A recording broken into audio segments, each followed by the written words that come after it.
Okay, we're back. More poems that changed me. My name is Dean Rader, and welcome to this particular installment.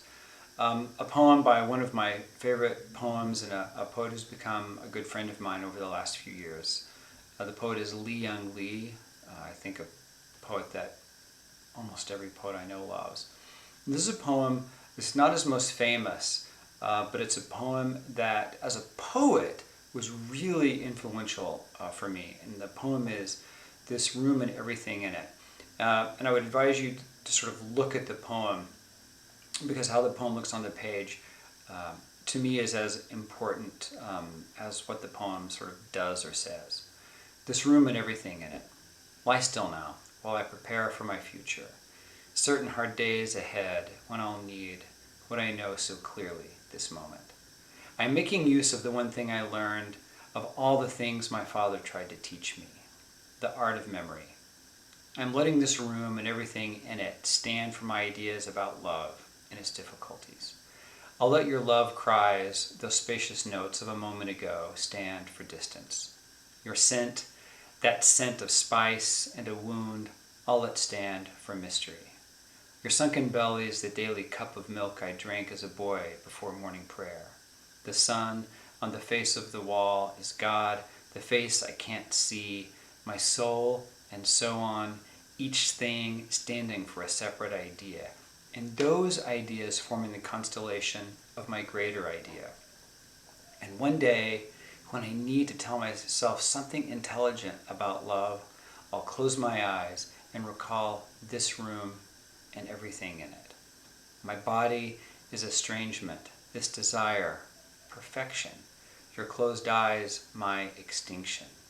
Now I've forgotten my idea.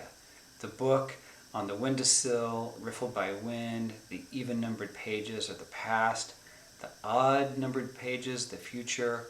The sun is God, your body is milk. Useless. Useless. Your cries are my song, my body's not me, no good. My idea has evaporated. Your hair is time, your thighs are song. It had something to do with death. It had something to do with love. So this is the first poem I ever remember reading in which the poem just disintegrates at the end. It falls apart.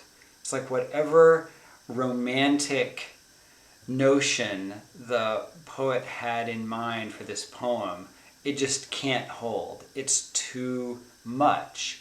It's too ridiculous. The human mind, the poetic mind, the structure of poetry, it can't do what the poet wants it to do. So Lee wants the room to sort of be this map of everything he wants to remember, because he knows days ahead they're going to be difficult. He wants to sort of recall everything, and then he wants the poem to be the map, the repository of that legend, right? For one thing, signifying another thing. But the poem can't do that the way the human mind can't do that. The poem is only equipped to do so many things. And so then as his memory sort of disintegrate and falls apart and comes to pieces, so too does the poem. I just always remember thinking this poem is so brilliant because it is a poem about poetry's inability to do everything it wants. The poem crumbles the way the mind, the heart, and memory and time crumbles. And I thought this was such a humble and reassuring articulation of the fact that everything ultimately just can't do what you want it to do. But you still, nevertheless, put your faith in poetry to come as close to that thing as possible. I think this is just a great poem.